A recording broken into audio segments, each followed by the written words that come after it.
At this time, I would like to introduce Dr. Ashley Conway. She is an assistant research professor at the University of Missouri Center for Agroforestry, focused on silvopasture research.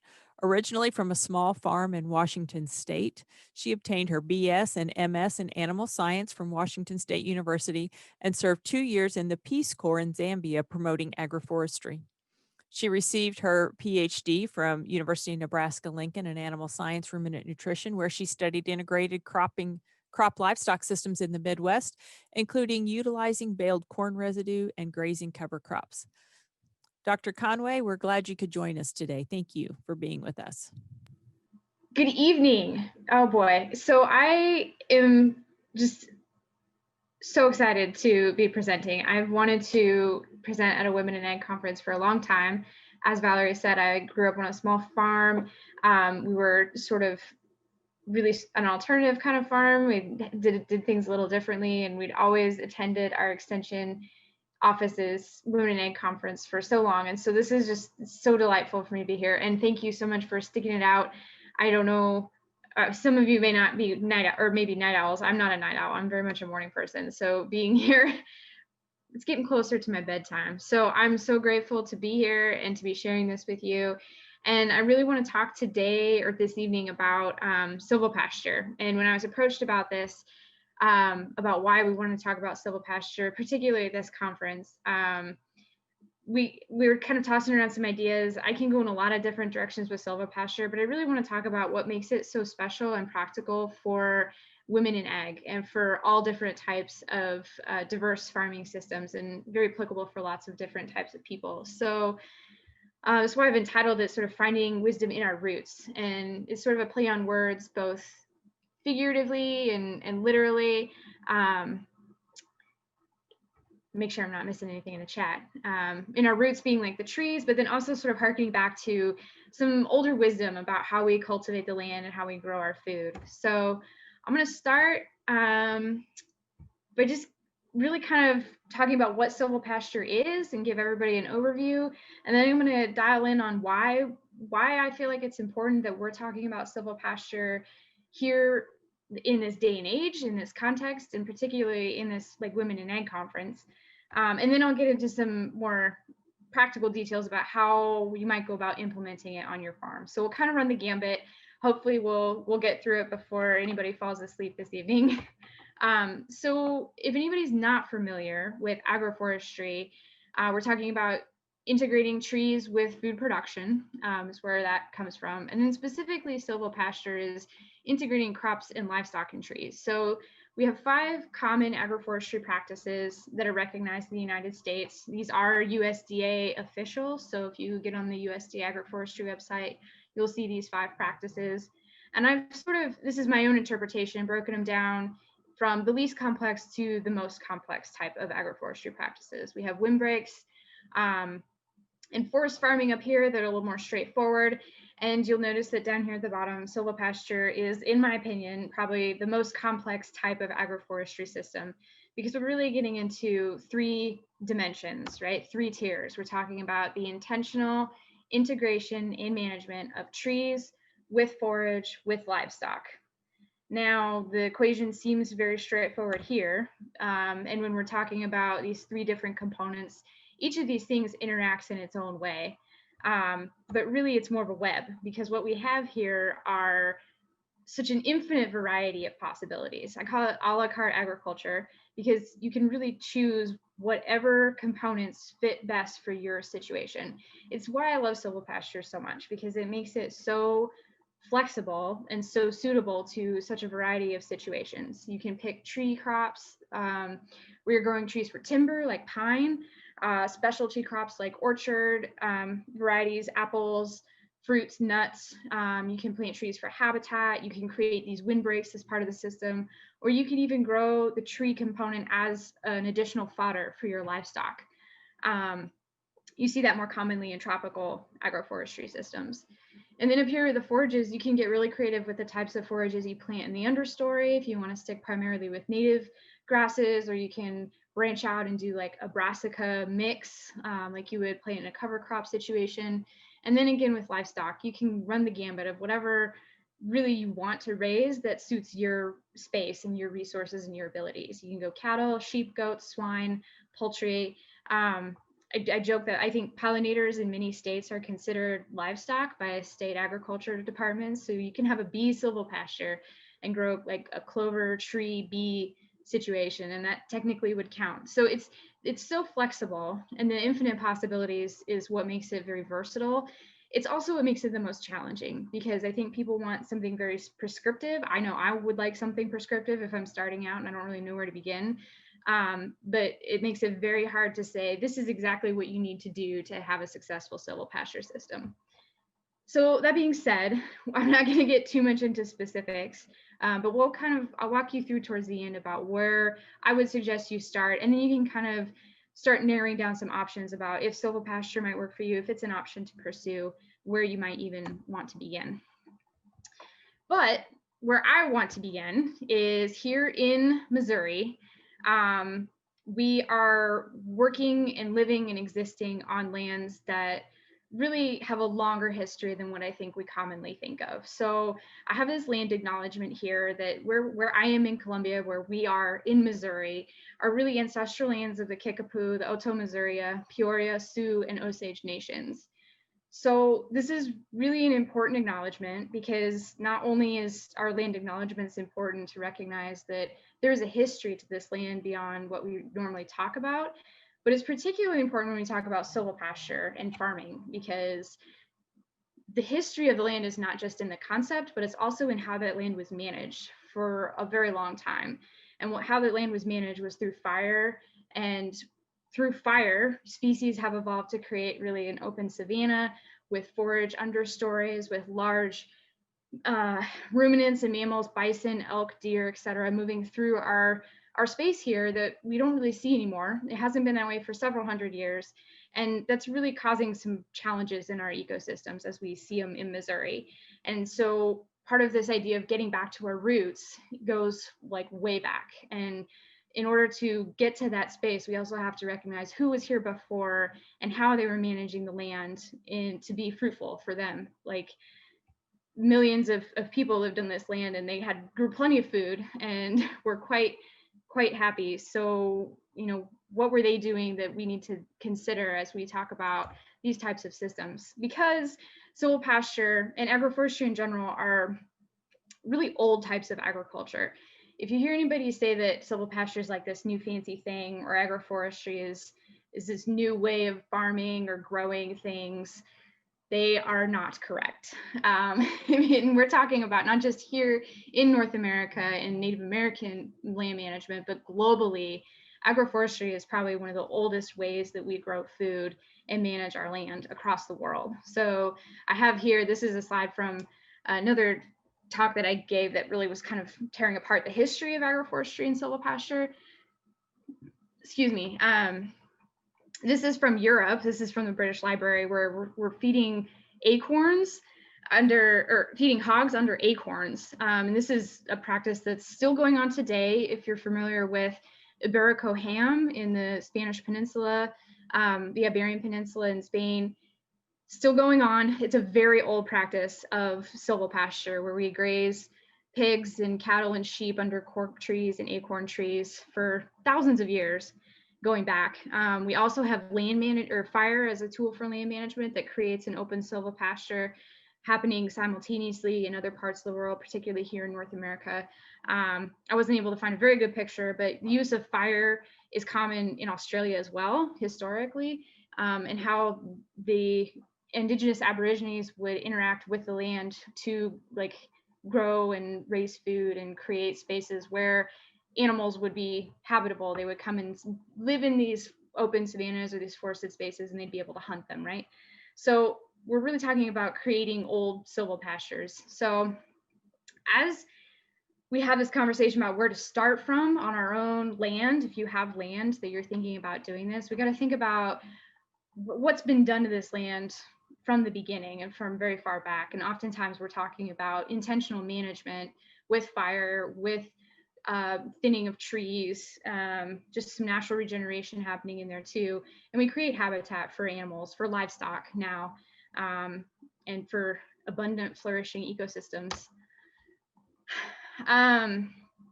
Specifically, fast forwarding a little bit, when we talk about why silvopasture in this day and age, this is a really good paper if anybody's interested in the academic paper. H.E. Garrett, so Gene Garrett started the Center for Agroforestry here at Missouri, and he wrote a really great paper on just general hardwood silvopasture management here in North America. And it really runs the gambit of benefits. So we can talk about the potential benefits of silvopasture for days, and how, if you think back to the beginning, we have the web of all the potential interactions. When we're talking about different possible combinations of trees and forage and animals, there's bound to be some negative impacts where things don't really mesh. But on the whole, when we look at the body of knowledge regarding silvopasture, we see some emerging trends, really some consistent trends of positive benefits. And these benefits include enhancement of soil characteristics. Those are physical and chemical properties. We see improvements in nutrient retention in the soil. We see improvement in water quality. We see improvements in biodiversity, both among plant species and also insect species. The ecosystem as a whole flourishes in a functional silvopasture. When we're talking about benefits for your animals, I could go on for days, you guys. And so this is still, like, we don't have hard numbers for specific instances, but generally speaking, in a silvopasture, livestock performance will be equal, if not better, to conventional pasture grazing systems. And a lot of that's due to the shade. When we offer shade from a silvopasture, we're talking about milk and dairy cattle or growing beef cattle. Animals love shade. I love shade here in the Midwest. When I moved down here, it was way hotter than what I'm used to. So just the shade itself enhances livestock performance. Forage quality also improves typically in a silvopasture system as a factor of the shade. Tree growth, when grazed with animals, improves as opposed to trees that are grown without animals being grazed. And then the health of the livestock. There's some papers out there that indicate that animals that are in a silvopasture have fewer ticks compared to open pastures. We see other impacts on viral transmission.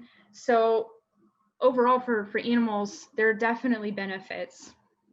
We also see some economic benefits. If you have multiple revenue streams, either whether that's from growing livestock plus specialty crops or a long-term timber crop, we have increased income from these multiple revenue streams. And the studies that look at the land use and land efficiency show that when you have multiple streams of revenue on the same piece of land, you're using that land pretty efficiently. And so you see improvements in just land management and land use efficiency. But more than that, silvopasture as it applies to us, I really wanted to spend a couple minutes talking about this, because this was, as I was pulling these slides together, I had this thought of, silvopasture, I think, is so applicable on so many different scales in so many different situations. But why are we here tonight? Who is a woman farmer, and who are women in ag? Like, who are we, and why does this conversation specifically pertain to us? So I have this Google slide here that, as I was putting my slides together, I just Googled, like, what does Google think a woman farmer looks like? And this is what came up. This is the first few hits. We have a lot of horticultural crops. We see some tractors that the women aren't really driving. We see one or two people of color here that are not operating equipment. They're using hoes. We see maybe one conventional situation here.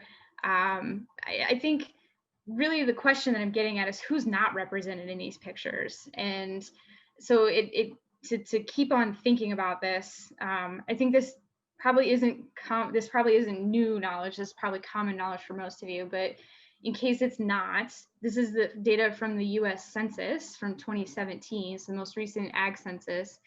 And these numbers really tell us that most farmers in the US, according to these census questions, are white men between the ages of 35 and 64. They have been doing it for over 11 years. And most people also work off the farm. So I want to ask the question then, if this is the majority, who is underrepresented, who's not represented in these pictures or in these statistics? And just based on the numbers, we see women or women identifying farmers are clearly in the minority. Black, Indigenous people of color, whether they're male or female, young farmers in particular, and new farmers. So people who are trying to get into farming who maybe don't have access to land or capital to start their own operation. The other thing I think that's important to draw out from these statistics is that most farmers have or need a second income. If you look at these numbers down here, only 40% of farmers don't work off the farm. So that leaves 60% of people also have a second job off the farm, whether that's because they're wanting to work or they need an additional income to supplement their farm. That's not clear in the data, but what we're seeing here are really who is not what represented, and why then is silvopasture really in particular something that we want to think about for the underrepresented groups, and women. That's why we're here.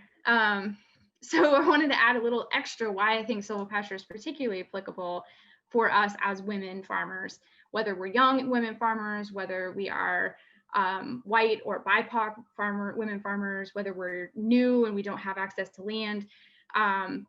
All of these things I want to hit on really briefly. So I think silvopasture offers some unique opportunities because of land and equipment access. So getting to that barrier of being a young farmer or a new beginning farmer. So because silvopasture is an integrated system, even if you don't have land, if you want to, for instance, buy livestock and raise livestock, you can work out lease agreements and work at integrating your livestock with crop operations or forest operations, or just landowners in general, and be able to have an agricultural enterprise without necessarily owning the land.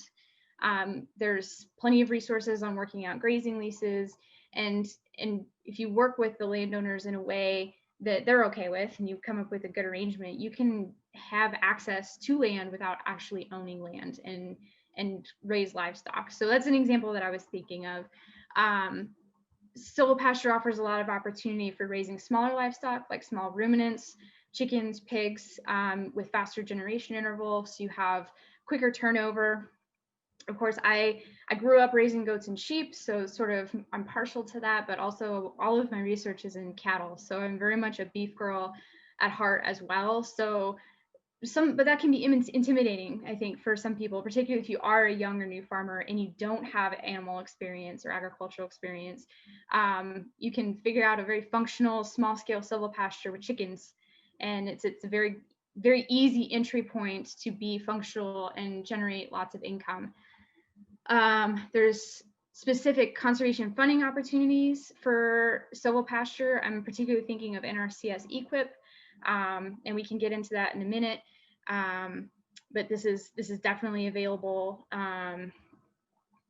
With silvopasture and the way that these systems are grown and potentially marketed, you have access to value-added products and then alternative markets, which then create additional revenue. So I'm an advocate that this could be great for all types of farmers, but then particularly for young women, underrepresented farmers, especially having this additional stream of revenue and this extra flexibility in revenue streams, you get additional resilience, and that's really applicable and a good benefit for us. So finally, this last benefit, there's really strong community integration potential.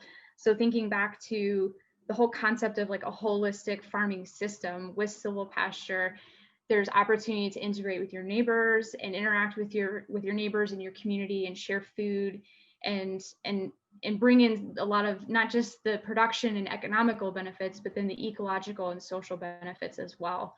Ultimately, these opportunities I think are really specific and beneficial for underrepresented farmers. Now we're going to start getting into brass tacks. Okay, Ashley, this sounds great. So I'm on board with silvopasture. Where do I begin? So say I do have land, or I have a neighbor that has land that I would be interested in working with them to create some type of silvopasture situation. chances are it looks like one of these two situations if you're here in Missouri. You're either going to have an open pasture with some brush on the edge, some forest on the edge, and you want to put trees into this pasture to make a forest, a silvopasture, or you have really kind of scrubby, brushy, overgrown forest, historically probably agriculturally abandoned. It's what we would call a successional forest. So at one point it was an open savanna, and then it was clear cut and then either farmed or grazed and then let go through circumstances, and we have agriculture abandonment. And so ultimately this scrubby situation isn't super healthy.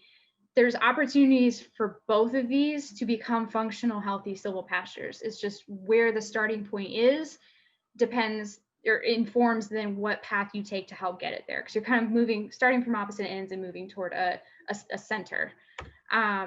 Specifically here, I want to talk a little bit about the forest conversion. If you're starting with this overgrown situation here, you're probably gonna have a lot of non-native invasive species. There's not gonna be a lot of space for forage undergrowth. You're gonna have a lot of potential here to turn it into, this is a farm in Rolla that I went to visit, that he's actively moving his forest into a silvopasture. It's very clear to see. I love this picture because it's so clear, like what difference thinning out the understory, removing the invasive species can do. And then you have space to plant the forage. So if this looks like a situation that you're starting with, don't fear. I think it can be intimidating, but this still is, it can be turned into a pretty functional system. So these two spaces, if you look down here, I have the pictures of where we would be starting from. Ultimately, we're talking about either a forested conversion or open field establishment. Now, briefly, I mentioned, so I want to make sure I'm not going too late on my time here. NRCS equip. So if you go to NRCS here in Missouri and say, I want to start a silvopasture, what sort of equip funding opportunities are there for me? You're only going to be able to get equip dollars for this type of silvopasture, this open field establishment. NRCS does not offer equip dollars for thinning or putting animals into the forest. And I wasn't here, Sarah Havens, if you're still on, I'm so sorry, I wasn't here to listen to your talk about timber sales and livestock, but this is still kind of dicey for some people. So you're only going to be able to access equip funds if you go and plant trees into an open field to build a silvopasture. That being said, these three steps here are really the only differences between these two processes. So for most of it, you're going to have a lot of similar plans. So I'll move through these fairly quickly. If you have questions, I'll be happy to answer them. I can make my slides available after the fact if you're interested in these. There's not going to be a lot of specifics. These are mostly just thinking points, because like I said, if you're moving forward, everything that you decide is going to be very specific to your situation. So it's hard to say, you know, well, you're going to plant this type of tree at this particular spacing. It's all going to depend. But the very first thing you have to do is start with a property assessment. If you have land, or if you have access to land that you're going to be working with, you're going to need to evaluate it for where to begin. You need to know how much acreage you have available, what the slopes of the land look like, what your soil types and characteristics are. If there's trees, you're going to do a tree species survey. That should also include some understory survey. If you're in an open field, you're going to want to look into a pasture or forage survey, figure out what type of pasture you have, what condition it's in, and then evaluate your land if you have any water sources or riparian areas. This can be done with the help of either NRCS or Missouri Department of Conservation. There's even private consultation, like foresters, that can come out and help you evaluate your property. If you don't even know where to begin, there are professionals that can come and help you suss out some of these things. What trees are even there? You know, how to evaluate my pasture. Once you have your evaluation, you're going to need to start your plan. So this plan looks like fencing, how to decide what your paddock size and shape is going to be, where you're going to have access to water. This is always the big consideration when you're planning anything with livestock. And then if you're going to have space for shelters or feeders. Access, particularly if you're talking about a forested conversion silvopasture. You want to consider roads and access for all components of the system. So if you're planning to turn your back 40 into a thinned out savanna type silvopasture, not only are you going to want to make sure you have access for your livestock to get your truck back there if you have to get animals in or out, you also got to think about getting the timber out when you do your timber sale, how to get your planter out there to get a broadcast seeder to put your forage down. So access to all spaces of your silvopasture is an important consideration. Either going to be water crossings, are you going to have challenges with slopes or draws? And then again, if you have riparian areas or glades that need to be protected that really shouldn't be grazed, this is where you build in your protected areas plan. If you are going to move forward with the conversion process, you're going to have a thinning process. So what does that look like? You're going to want to identify and select species to keep. This should be informed with the help of a forester. They should be able to help decide like which trees are healthy that you should keep and encourage to become old growth trees. Are you going to be doing burning as well? We talked a little bit that's really how this land was historically managed. So how can we incorporate that into your land management plan? Establish your removal rate. Are you just going to thin the timber? Is it like Eastern red cedar? Is it like garbage? You can't get rid of it, or does it actually have timber value that can be marketed so you can get a little extra income from that? You're going to want to plan for about 1/3 of your cleared biomass to remain. So should you chip it and mulch it and use it to build your roads? That's a consideration. And then once you kind of have the trees to keep, you plan the spacing and identify them, and you prune the trees if necessary to keep them healthy. Like I said, definitely consult with your local forester on this and your conservation district for input. Don't tell them that you're putting animals in there. I mean, you can, but they probably are going to tell you don't put animals in here, but they can definitely help you identify a plan, particularly if the forest has been historically unmanaged, if it's just been left alone for 50 years, how to bring that up to speed and make it healthy and a little bit thin. If you are also doing this step, you're probably going to consider forage planting. Again, species selection. Are you going to use native grasses? Are you going to use introduced species or a mix? With that, that will inform your seeding rates and then how to plant, what time of year. Are you going to need equipment? Are you going to need to add fertilizer? How are you going to manage the water situation? It's probably not a good idea to plant something that needs irrigation if it's in a forest. So definitely something to just things to be thinking about as you're planning. If you are doing the planted silvopasture and you're planning on planting trees, this is probably the biggest question. What trees do I plant? It really depends on what your goals are. Are you going to want to grow timber? You just care if they grow quickly and make shade? Are you going to want to also embark upon a new enterprise of black walnut or pecan? It really depends on what you are interested in.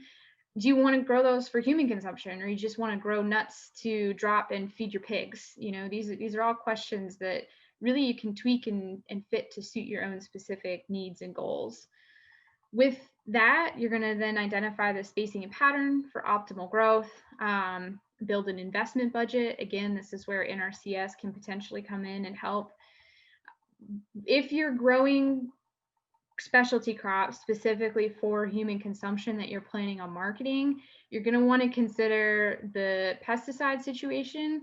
If you plant these, or if you apply certain pesticides, suddenly that space may not be grazable for your animals, and then vice versa. There are restrictions on when you can have livestock grazing in spaces where you're harvesting food for human consumption because of feces contamination. So getting the timing and logistics right is something that you got to plan ahead for.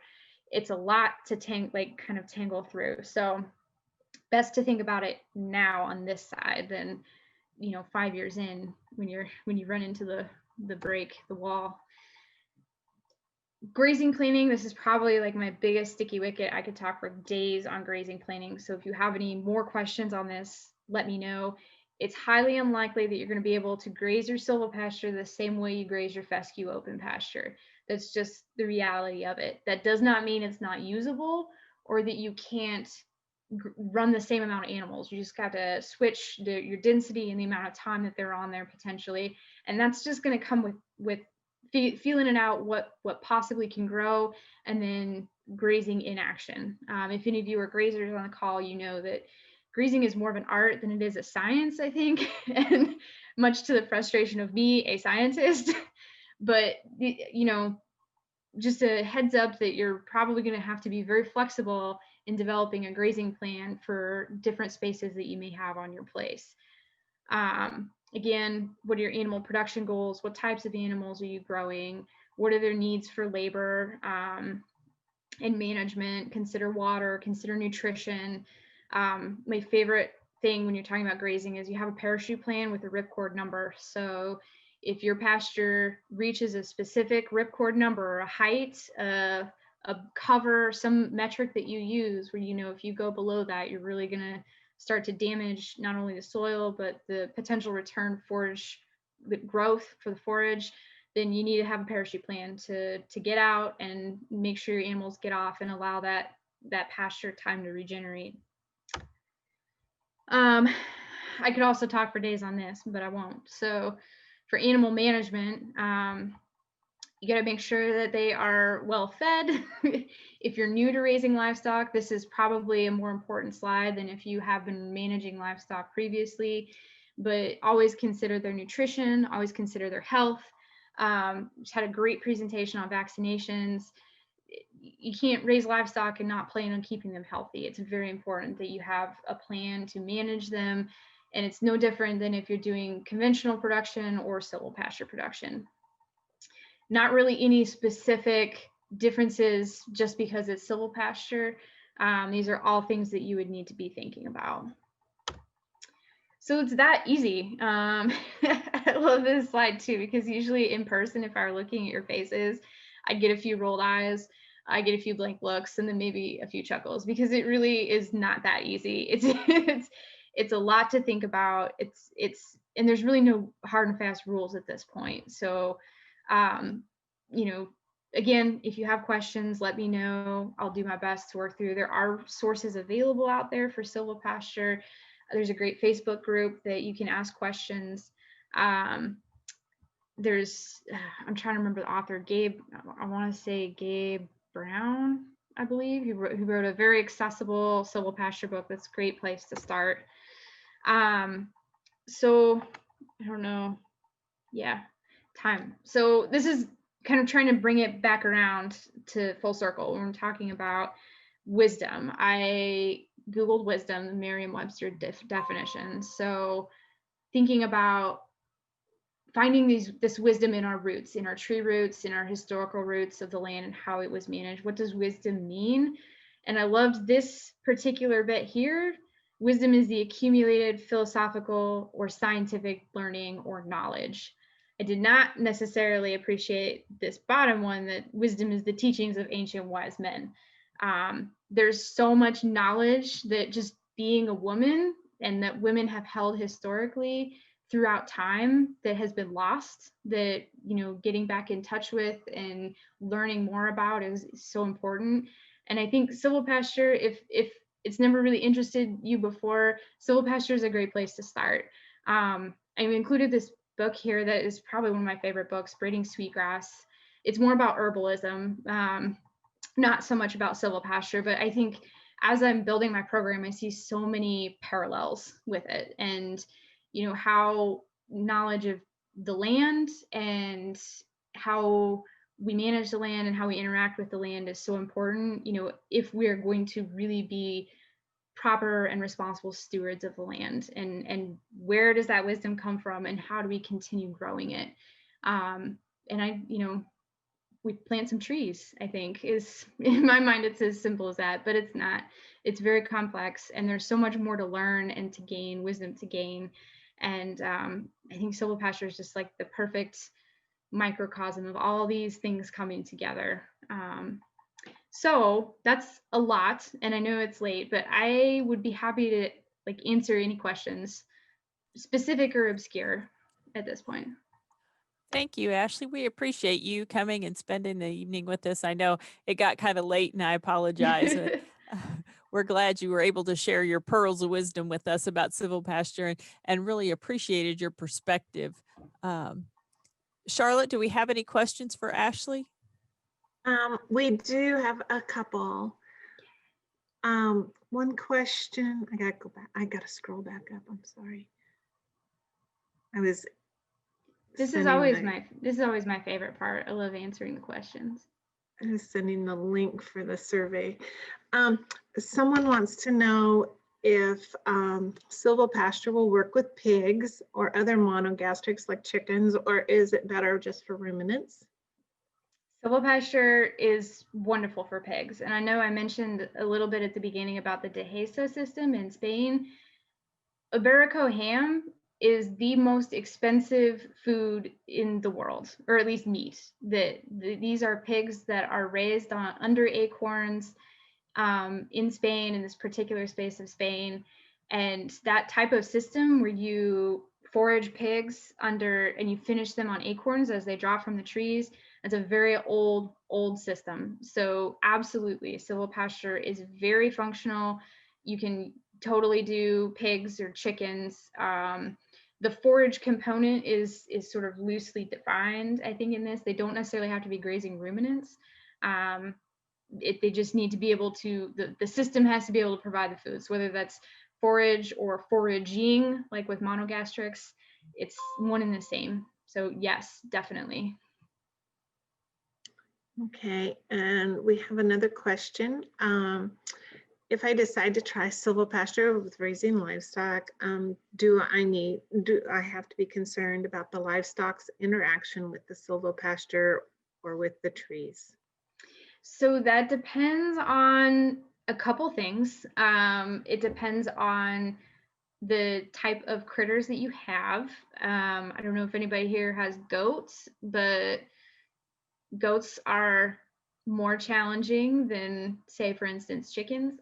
And it depends on the age of the trees. So if you're starting from an open pasture and scratch and you have very small trees that need to be protected for several years, you're going to want to be more conscientious about how your animals, particularly if they are more aggressive, you're going to want to be able to protect them. And so tree collars are recommended usually for at least a couple years, depending on the species, how long those last. And then as they get older, they'll eventually grow to the point where they can't be bothered. Then the biggest impact that you're going to have to worry about as they get bigger are the weight of livestock in that space. So then you're getting into stocking density. If you have too many animals in your trees or under your trees for too long, then you are at risk for soil compaction, and that can have a potentially detrimental effect on your trees. You'll notice, like, if you have one solitary tree in your pasture in the heat of summer, you're going to have all your critters come and like congregate under it, and over time, what I've seen it happen, they'll eventually start dying. And so you slowly see the big oaks in these open pastures dying off. You need to maintain a constant canopy cover so that there's not this conglomeration, because then you get the critters. I say critters because really we're talking about whether it's cattle or sheep or goats. They're going to flock to the shade or the shelter if it's like wintry bad weather, and they're going to congregate in one spot. So it's like if you have around your watering pan, or not your watering pan, your feeder or your waterer, you have these kind of sacrifice areas. The same thing will happen if you have like one or two solitary trees in your pasture. It'll be your sacrifice shade area. Eventually that will be detrimental. So with a silvopasture, the idea is to have uniform spread out shade across the pasture so that the animals don't really congregate in one spot. It's uniform and it's provided pretty much all around. So it's a long roundabout way of saying yes, it can, but in a once you get to a certain point, and if it's managed properly, it shouldn't be an issue. Thank you. I have one more question. You mentioned parasiticides for animals on the silvopasture. Are there restrictions on using these drugs or antibiotics in animals on this type of pasture? So the only potential issues that I foresee are if you were also growing trees like specialty crops for human consumption. There should not be any issues like as far as normal withdrawals or protocols if you have like timber trees or just open like a wooded forest. It would be business as usual how you would normally manage those livestock with your parasites. There could potentially be restrictions if you are raising, say, for instance, like apples or pecans or black walnuts, something that you would take to market to sell for human consumption. And that's something that gets very situation specific. So I mentioned it a little bit earlier when you're talking about a particular type of silvopasture, like an orchard with livestock, very functional, very great.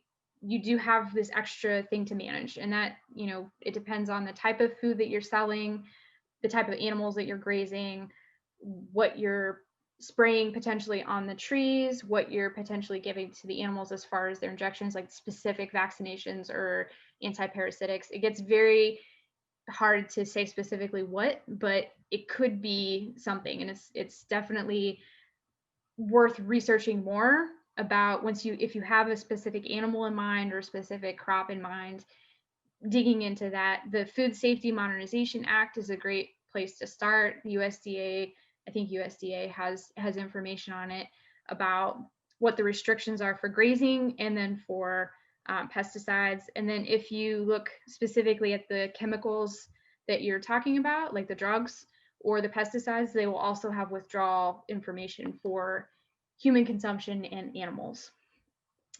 It's a very when you start adding these components together, the potential for interactions just grows exponentially, and it's more to think about.